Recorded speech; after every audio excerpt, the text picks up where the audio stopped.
Good evening students. आज की GK की क्लास में आप सभी का स्वागत है। और आज हम कुछ क्वेश्चंस नहीं करेंगे बल्कि एक अपना टॉपिक लिया है हमने, उसको शेयर करेंगे। आप सभी ध्यान से सुनिएगा। आज के हमारे टॉपिक का नाम है बाल मजदूरी, ठीक है, जिसको आप इंग्लिश में चाइल्ड लेबर भी कहते हैं। इसमें क्या है और ये कैसे चल रहा है, इस पर कैसे पाबंदी लगाई जा सकती है, इससे संबंधित क्या क्या कानून हैं, ठीक है, इन सभी बातों के बारे में आज हम जानेंगे। आप सभी वीडियो के अंत तक बने रहिएगा। चलिए बिना टाइम वेस्ट करते हुए आज का टॉपिक स्टार्ट करते हैं।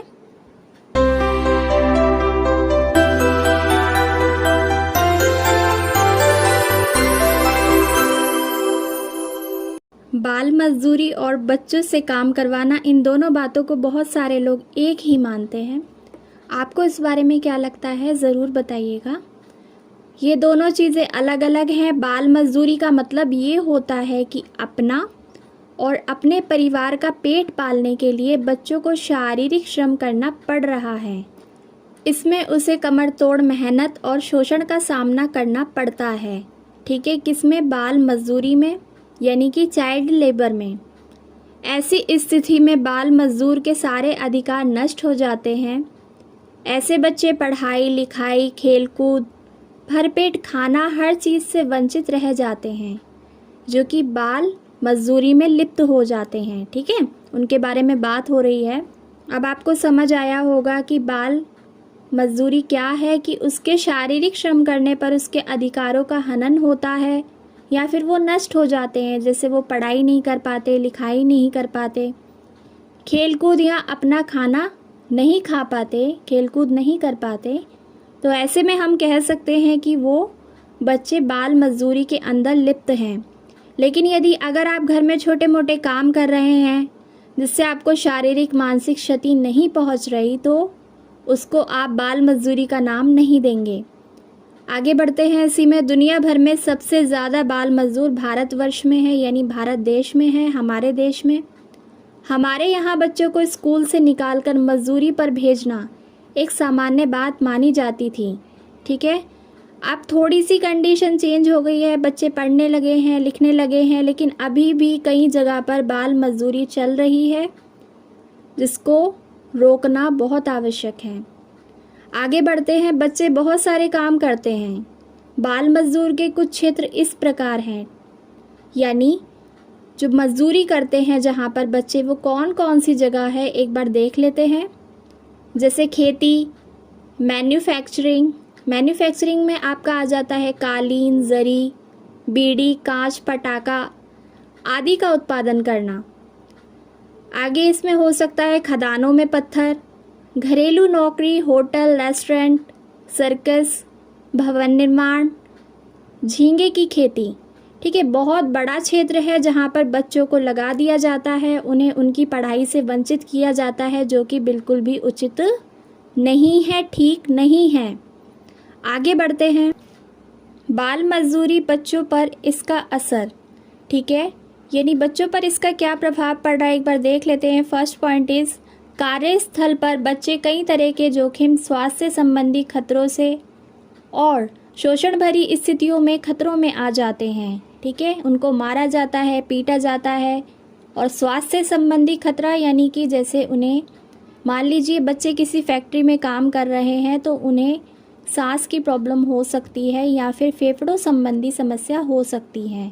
इसके अलावा भी अगर एसिड वगैरह की फैक्ट्री है, कोई भी केमिकल प्रोडक्ट बन रहा है जहाँ पर, और बच्चे वहाँ काम कर रहे हैं, तो जाहिर सी बात है कि बच्चों के स्वास्थ्य पर प्रतिकूल प्रभाव पड़ेगा। अगला इसमें है, बच्चों के शिक्षा संबंधी अधिकारों का हनन होता है। ये हमें पता ही है, जब बच्चे काम में लग जाएंगे, उन्हें मजदूर बना दिया जाएगा कम उम्र में, तो क्या होगा, वो अपने शिक्षा संबंधी अधिकार से वंचित रह जाएंगे, पढ़ लिख नहीं सकेंगे। अगला, बच्चों की शारीरिक और भावनात्मक सामाजिक बेहतरी के लिए खतरा पैदा होता है। क्यों? क्योंकि वो पढ़ लिख नहीं पाते और अपने शारीरिक और सामाजिक अधिकारों को नहीं समझ पाते, इसलिए उनको खतरा रहता है। आगे, बचपन के काम करने का असर ये होता है कि त्वचा रोग, फेफड़ों में विकार, नज़र की कमज़ोरी, सिलिकोसिस व्यावसायिक बीमारियों की चपेट में आ जाते हैं, जैसा कि अभी मैंने आपको बताया।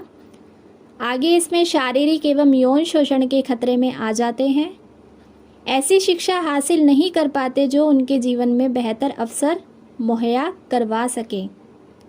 शिक्षा और व्यावसायिक प्रशिक्षण नहीं मिलता, वे बिना किसी काबिलियत के बड़े होते हैं और बालिग होने पर यानी 18 वर्ष से ऊपर हो जाने पर अर्थव्यवस्था में उल्लेखनीय योगदान नहीं दे पाते। देखिए, जब पढ़ेंगे लिखेंगे तभी तो आगे बढ़ेंगे और देश को तरक्की की ओर अग्रसर होने में आप अपनी भूमिका निभा पाएंगे। तो ऐसे में क्या होता है, बच्चों पर बाल मजदूरी का असर, वे गरीबी के चक्कर को नहीं तोड़ पाते, गरीबी का चक्र चलता रहता है। ठीक है। देश के विभिन्न भागों में दलाल और बिचौलिए आम लोगों के शुभ चिंतक बनकर गाँव में जाते हैं और नौकरी के लिए उनके बच्चों को बहला ले जाते हैं। ठीक है, अच्छी अच्छी 2-4 बातें करके बच्चों को फुसलाकर या फिर उनके घर वालों को, क्योंकि वो अनपढ़ होते हैं, वो प्रशिक्षित नहीं होते, शिक्षित नहीं होते, इसलिए उनके बच्चों को बहलाकर ले जाते हैं और बिहार और बंगाल, कर्नाटक, दिल्ली या मुंबई के सिलाई कढ़ाई कारखानों में काम कर रहे हैं। ठीक है, तमिलनाडु के बच्चे उत्तर प्रदेश में हलवाइयों के पास काम कर रहे हैं, सूरत में हीरे और गहनों की पॉलिश में लगे हुए हैं, हजारों बच्चे मध्य वर्गीय घरों में नौकर हैं। ठीक है, आज भी आप अपने आसपास कहीं ना कहीं देखते होंगे कि छोटे छोटे बच्चों को काम पर लगा दिया जाता है, घरों में नौकर भी बना दिया जाता है, जो कि बिल्कुल भी उचित नहीं है। तो आपको इस सब की जानकारी होनी चाहिए कि बाल मजदूरी क्या है, इसका बच्चों पर कैसे कैसे असर पड़ रहा है। आगे, बच्चों के लिए नौकरी करना क्यों गलत है। ठीक है, सब कहते हैं नौकरी करना अच्छी बात है, लेकिन बच्चों के लिए क्यों गलत है। किसी भी जाति या इलाके के किसी भी लड़के या लड़की को ज़िंदगी में आगे बढ़ने व स्वस्थ रहने और आराम व आनंद भरा जीवन बिताने के लिए शिक्षा एवं साधनों का अधिकार मिला है। ठीक है, ऐसा नहीं है कि केवल लड़कियों को अधिकार मिला है या लड़कों को मिला है, दोनों को बराबर अधिकार दिए गए हैं। वो शिक्षा ग्रहण कर सकते हैं, पढ़ लिख सकते हैं और अपने जीवन में आगे बढ़ सकते हैं। अगर कोई भी नौकरी किसी बच्चे के इन अधिकारों का हनन करती है तो ये गलत है। अब आगे बात करते हैं इसमें कि संविधान में क्या कहा गया है, बाल मजदूरी से संबंधित कौन कौन सी बातें उसमें शामिल है। हमारे भारत के संविधान में 6 से 14 साल की उम्र के बच्चों को निःशुल्क और अनिवार्य शिक्षा, प्राथमिक शिक्षा का अधिकार दिया गया है। अब आते हैं कि निःशुल्क और अनिवार्य शिक्षा किसे कहते हैं। निःशुल्क का मतलब होता है ऐसी शिक्षा जिसके लिए आपसे कोई शुल्क यानी पैसा नहीं लिया जाता, और अनिवार्य का मतलब होता है कि सभी को बराबर शिक्षा देना। ठीक है, ज़रूरी, अनिवार्य यानी ज़रूरी देना। तो 6 से 14 वर्ष के बच्चों के लिए निःशुल्क और अनिवार्य शिक्षा का, प्राथमिक शिक्षा यानी प्राइमरी एजुकेशन का अधिकार दिया गया है। आगे, कानून क्या कहता है। संविधान की धारा, देखिए हमें पता है संविधान में अलग अलग धाराएं हैं, किस धारा में क्या कहा गया है आपको पता होना चाहिए, और इसमें हम केवल कुछ ही धाराओं के बारे में पढ़ेंगे। मैं शुरू करती हूँ रीड करना। संविधान की धारा 23 तमाम तरह की जबरिया और बंधुआ मजदूरी पर पाबंदी लगाती है। जबरिया यानी कि ज़बरदस्ती, और बंधुआ मजदूरी का मतलब होता है बंधक बनाकर ज़बरदस्ती काम करवाना। तो इस पर कौन पाबंदी लगाता है, संविधान की धारा 23। ठीक है, आगे बढ़ते हैं। इसी से अगली धारा है संविधान की धारा 24। तो संविधान की धारा 24 कहती है कि 14 साल से कम उम्र के किसी भी बच्चे को किसी फैक्ट्री या खदान में या किसी भी दूसरे खतरनाक व्यवसाय में काम पर नहीं रखा जा सकता। ठीक है, सभी को जानकारी होनी चाहिए इस बात की। तो अभी हमने डिस्कस करा संविधान की धारा 23 और संविधान की धारा 24।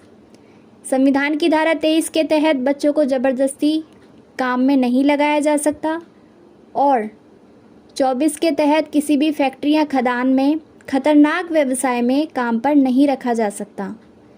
आगे बढ़ते हैं। इसी में संविधान की धारा 39 राज्य नीति को निर्देश देती है कि पुरुष और स्त्री कर्मकारों के स्वास्थ्य और शक्ति का तथा बालकों की सुकुमार अवस्था का दुरुपयोग ना हो। ठीक है, उनके यंग जनरेशन में उनके अधिकारों का दुरुपयोग ना हो। ठीक है, उनके स्वास्थ्य पर कोई असर ना पड़े, प्रतिकूल प्रभाव ना पड़े, बुरा असर ना पड़े और उनकी शक्ति सही जगह पर लगे। ठीक है, देश के लिए योगदान करें। इसके लिए कौन सी संविधान की धारा 39 प्रेरित करती है और ये सुनिश्चित करती है कि उनके अधिकारों का दुरुपयोग नहीं होना चाहिए और आर्थिक आवश्यकता से विवश होकर नागरिकों को ऐसे रोजगार में ना जाना पड़े जो कि उनकी आयु या शक्ति के अनुकूल ना हो। यह भी प्रावधान किया गया है कि बालकों को स्वतंत्र और गरिमामय वातावरण में स्वस्थ विकास के अवसर और सुविधाएं दी जाएं। ठीक है, ये इसी के अंडर आता है, किसके अंडर? संविधान की धारा 39 के अंतर्गत। और बालकों और अल्पवयस्क व्यक्तियों के शोषण से तथा नैतिक और आर्थिक परित्याग से रक्षा की जाए। बाल मजदूरी निषेध एवं नियमन कानून 1986।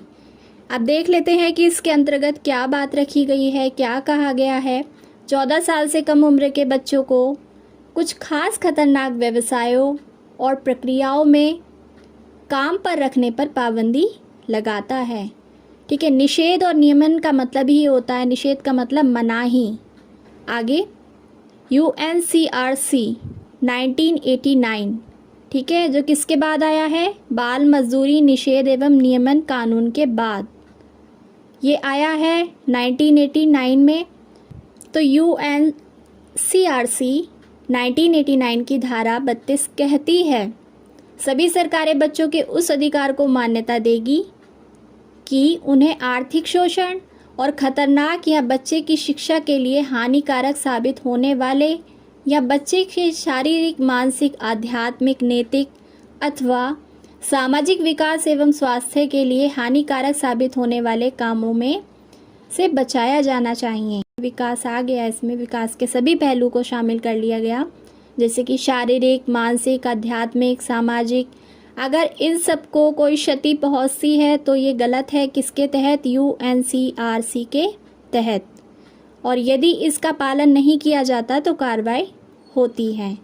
तो देखा आपने कि हमारे देश में बाल मजदूरी कितने बड़े स्तर पर हो रही है और आपने जाना कि बाल मजदूरी से बच्चों पर, उनकी शिक्षा पर, उनके स्वास्थ्य पर और उनके भविष्य पर किस तरीके से असर पड़ रहा है।